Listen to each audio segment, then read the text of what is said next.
Halo semua, perkenalkan nama saya Stevi Anata Rivelia dengan NIM 222344104 dari Prodi Perpustakaan dan Ilmu Informasi. Di sini saya akan memenuhi tugas UAS mata kuliah dasar-dasar filsafat.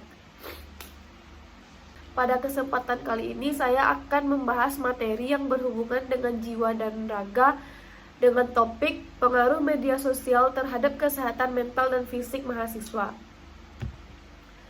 Dalam beberapa dekade terakhir, revolusi digital dan kemajuan teknologi komunikasi telah mengubah cara kita berinteraksi, berkomunikasi, dan mengakses informasi. Media sosial adalah salah satu produk dari transformasi ini yang telah merasuk ke dalam hampir setiap aspek kehidupan modern. Bagi mahasiswa, media sosial tidak lagi hanya sekedar alat hiburan atau alat komunikasi, tetapi juga merupakan cerminan dari bagaimana mereka memandang diri mereka sendiri dan orang lain. Hal ini dikarenakan media sosial telah menjadi platform utama untuk membangun identitas sosial dan budaya. Di satu sisi, media sosial membawa manfaat yang signifikan. Media sosial memungkinkan mahasiswa untuk tetap terhubung dengan teman-teman, keluarga, dan rekan-rekan mereka, terutama jika mereka berada di lokasi yang jauh dari rumah. Media sosial juga menjadi sumber informasi yang sangat penting dan memungkinkan mahasiswa untuk membagikan pencapaian, kegiatan, dan pikiran mereka dengan dunia. Namun, di sisi lain, ada kekhawatiran yang tumbuh dengan dampak negatif yang mungkin timbul dari penggunaan media sosial yang berlebihan. Kesehatan mental dan fisik mahasiswa adalah fokus penting dalam diskusi kali ini. Mahasiswa sering menghadapi tekanan akademik yang tinggi, tingkat stres yang signifikan, dan tantangan sosial yang kompleks selama masa studi mereka. Penggunaan yang tidak sehat dari media sosial ini seperti adiksi, cyberbullying, perbandingan sosial yang merugikan, dan penggunaan berlebihan yang mengganggu tidur semakin menjadi perhatian serius dalam memahami kesejahteraan mahasiswa. Selanjutnya, terdapat kebutuhan yang mendalam untuk memahami bagaimana interaksi di media sosial dapat mempengaruhi persepsi diri, tingkat kepuasan hidup, dan kualitas hubungan interpersonal mahasiswa. Media sosial juga dapat menjadi faktor yang berkontribusi pada isu-isu seperti isolasi sosial dan kesepian, terutama jika pengguna media sosial menggantikan interaksi sosial secara langsung. Selanjutnya, apa sih itu media sosial? Media sosial adalah sebuah media online dengan para penggunanya bisa dengan mudah berpartisipasi, berbagi, dan menciptakan isi yang meliputi blog, jejaring sosial, Wikipedia, forum, dan dunia virtual. Blog, jejaring sosial, dan wiki merupakan bentuk media sosial yang paling umum digunakan oleh masyarakat di seluruh dunia. Pendapat lain mengatakan bahwa media sosial adalah media online yang mendukung interaksi sosial, dan media sosial menggunakan teknologi berbasis web yang mengubah komunikasi menjadi dialog yang interaktif. Jejaring sosial merupakan situs di mana setiap orang bisa membuat web page pribadi, kemudian terhubung dengan teman-teman untuk berbagi informasi dan berkomunikasi. Jejaring sosial terbesar antara lain yaitu Facebook, MySpace, Twitter, dan media sosial lainnya. Media sosial mengajak siapa saja yang tertarik untuk berpartisipasi dengan memberi kontribusi dan feedback secara terbuka, dengan memberi komentar serta membagi informasi dalam waktu yang cepat dan tak terbatas. Di era digital seperti sekarang, media sosial telah menjadi bagian yang tak terpisahkan dari hidup kita pada saat sekarang ini. Mungkin ada sebagian kecil dari kita yang menilai media sosial tidak bermanfaat, dan oleh karena itu mereka tidak mempunyai akun media sosial satupun. Tetapi sebagian besar dari kita memanfaatkan media sosial untuk berbagai tujuan seperti bisnis, politik, pemasaran, dan lain-lainnya. Semakin meningkatnya penggunaan media sosial dalam berbagai bidang disebabkan oleh kehadiran internet sebagai media komunikasi. Karena itulah media sosial memiliki beberapa kelebihan. Menurut Aditya, media sosial juga dapat disebut sebagai media online, di mana para penggunanya dapat dengan mudah berpartisipasi, berbagi, dan menciptakan isi meliputi blog, social network, atau jejaring sosial. Media sosial mengalami perkembangan yang sangat signifikan dari tahun ke tahun. Jika pada tahun 2002 Friendster merajai sosial media karena hanya Friendster yang mendominasi sosial media di era tersebut. Kini telah banyak bermunculan media sosial dengan keunikan dan karakteristik masing-masing. Sejarah media sosial diawali pada era 70-an, yaitu ditemukannya sistem papan buletin yang memungkinkan untuk dapat berhubungan dengan orang lain menggunakan suara elektronik ataupun mengunggah dan mengunduh perangkat lunak. Semua ini dilakukan masih dengan menggunakan saluran telepon yang terhubung dengan modem. Biaya operasional media sosial juga tidak sebesar biaya pada penyiaran radio serta televisi. Dengan adanya media sosial, komunikasi menjadi lebih mudah dan cepat serta lebih transparan dalam menyampaikan informasi. Namun, di balik sisi positif dan keefektifan penggunaan media sosial untuk penyiaran, ternyata juga menimbulkan beberapa kekacauan dan berdampak negatif bagi pelaku sosial masyarakat. Karena dengan mudahnya berita tersebar ke seluruh dunia, semakin banyak oknum-oknum yang tidak bertanggung jawab dalam mempublis sebuah berita, dan tidak sedikit berita hoaks yang dibaca oleh pengguna media sosial. Selanjutnya, media sosial juga memiliki beberapa dampak terhadap mental dan fisik mahasiswa. Yang pertama yaitu dampak positif. Dampak positif dari media sosial yang pertama adalah mahasiswa memungkinkan untuk menggalang dana. Salah satu manfaat keberadaan media sosial di tangan mahasiswa adalah kita dimungkinkan untuk membantu sesama dengan memulai dan menyebarkan penggalangan dana melalui Bolt. Seperti dilansir dalam umy.ic.id, media sosial dapat digunakan oleh mahasiswa untuk membantu orang-orang yang membutuhkan, seperti menciptakan kotak amal virtual. Jika mahasiswa mampu memanfaatkannya, maka ini bisa memberi manfaat serupa kepada orang lain. Dampak positif yang kedua adalah bisa merasakan exposure global. Mahasiswa bisa merasakan exposure global melalui berbagai platform yang dimilikinya. Seperti dilansir dari Mr.id, mahasiswa bisa mengenal ragam budaya yang ada di seluruh dunia dan mempelajari kebiasaan dan hal-hal menarik yang juga menjadi poin pentingnya. Yang ketiga yaitu bisa menjadi wadah ekspresif yang kreatif. Media sosial bisa menjadi wadah ekspresif kreatif mahasiswa. Seperti ketika kita ingin berkampanye soal suatu isu, kita bisa memanfaatkan media sosial yang kita punya. Seperti yang dilaporkan dari bengkulukota.go.id, media sosial memungkinkan berekspresi seperti memposting foto, tulisan, video, dan lain sebagainya. Yang keempat adalah mempengaruhi gaya hidup dan perilaku. Media sosial nyatanya juga mempengaruhi gaya hidup dan perilaku seseorang. Terlihat dari tren terkini, bisa dari media sosial. Kita bisa melihat bagaimana seseorang berpenampilan dengan tren yang asik dari media sosial.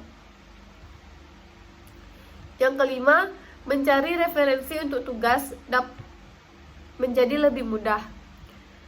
Salah satu manfaatnya dari media sosial adalah memudahkan seseorang untuk mengakses berbagai jenis informasi. Hanya dengan mengetikkan beberapa kata kunci, maka akan muncul referensi yang dibutuhkan. Tentunya hal ini sangat menguntungkan bagi para mahasiswa yang ketika ingin mengerjakan tugas dari sumber yang valid. Salah satunya yaitu akun Google Scholar. Mahasiswa tidak perlu lagi menghabiskan waktu untuk pergi ke perpustakaan hanya untuk mencari buku referensi yang diperlukan. Selain dampak positif, media sosial juga memiliki dampak negatif bagi mahasiswa. Dampak negatif yang pertama adalah dapat memicu stres dan rasa tidak percaya diri kepada mahasiswa.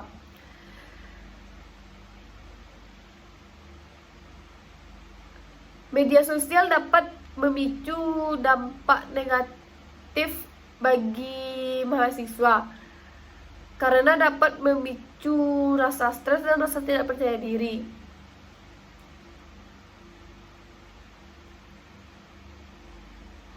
Contohnya ketika kita melihat explore Instagram, kita sudah tidak merasa percaya diri dan dengan pencapaian orang lain.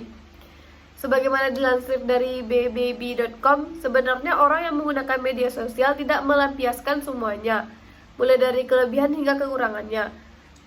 Contohnya pernah ada penelitian pada tahun 2015 silam. Hasilnya, Twitter menjadi penyumbang penting tingkat stres kepada penggunanya karena meningkatkan kesadaran mereka akan tekanan yang dialami oleh orang lain. Dampak negatif yang kedua adalah ketergantungan.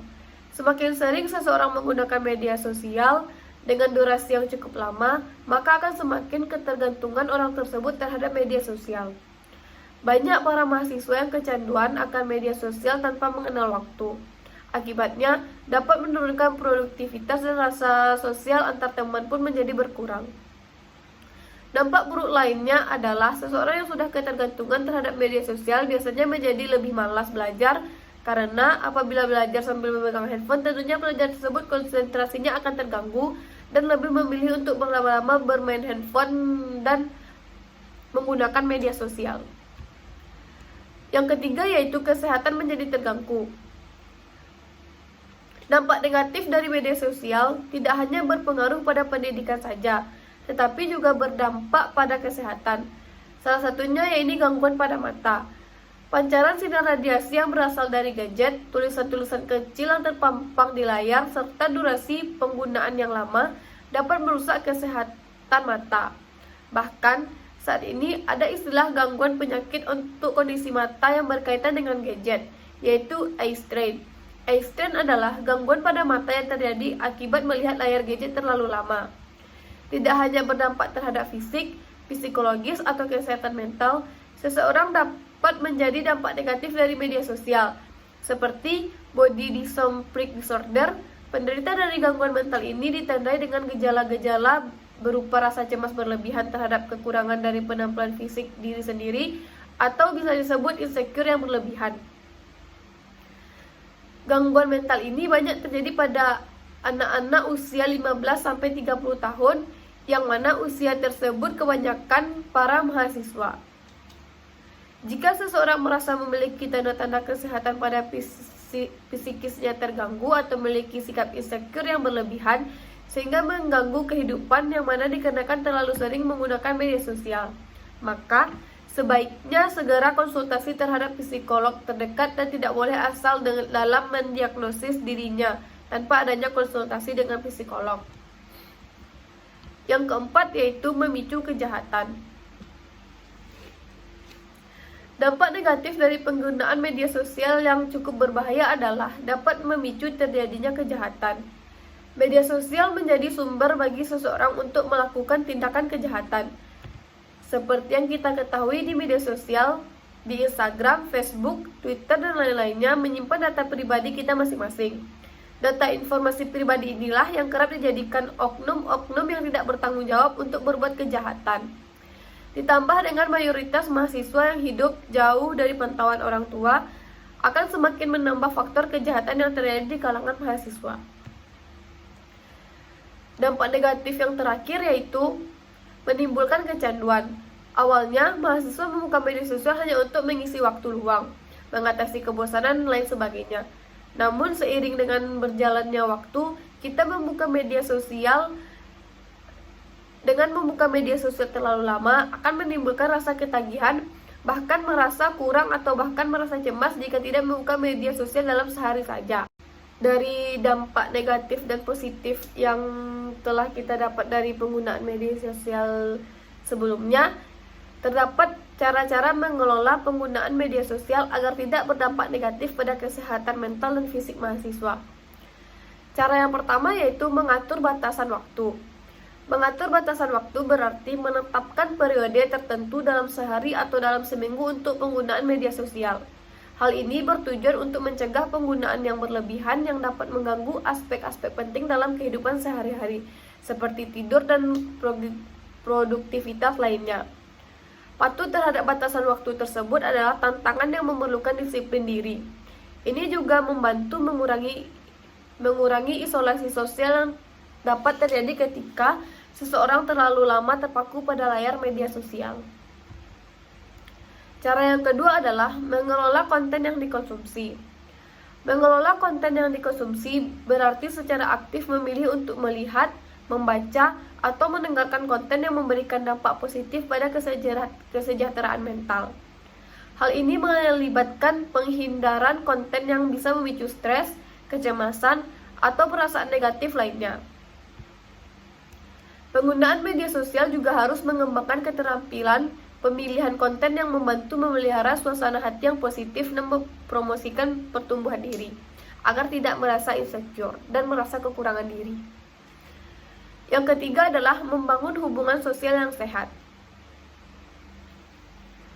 Menggunakan media sosial sebagai alat untuk memperkuat hubungan sosial yang ada dan menjalin yang baru sangat penting. Hal ini melibatkan interaksi dengan teman, keluarga, rekan sejawat dengan cara yang positif dan mendukung. Menjaga komunikasi dengan orang-orang yang memberikan dukungan emosional dan sosial dapat membantu mengurangi dampak isolasi sosial dan menjaga kesehatan mental. Cara yang keempat, melakukan self-care. Self-care adalah praktik yang melibatkan perawatan diri sendiri untuk menjaga kesehatan fisik dan mental.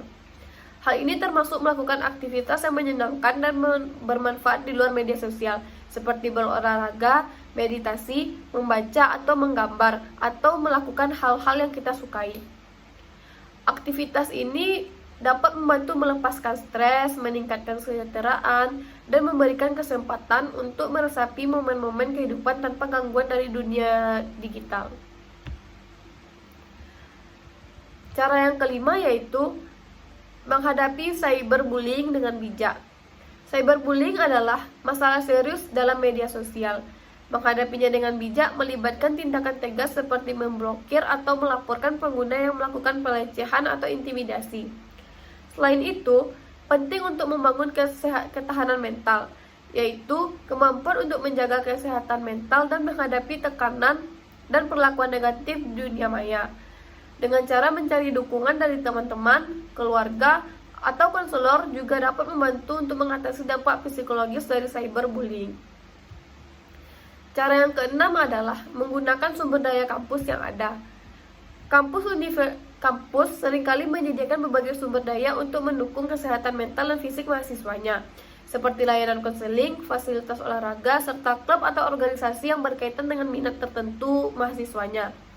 Memanfaatkan sumber daya ini adalah cara yang paling efektif untuk mengatasi masalah kesehatan dan mencari dukungan dari komunitas kampus. Selanjutnya, kesimpulan yang dapat kita ambil dari materi ini adalah bahwa penggunaan media sosial dapat memiliki dampak positif dan negatif. Beberapa dampak positifnya termasuk kemungkinan untuk terhubung dengan teman dan sumber informasi, sementara dampak negatifnya dapat mencakup stres, kecanduan, dan gangguan tidur. Maka, penting halnya bagi mahasiswa untuk menjaga keseimbangan dalam penggunaan media sosial agar tidak mengganggu kesejahteraan jiwa dan raga mereka. Dan penting juga bagi mahasiswa untuk memfilter apa saja yang bisa dijadikan tontonan di media sosial untuk diri mereka sendiri. Sekian materi dari saya.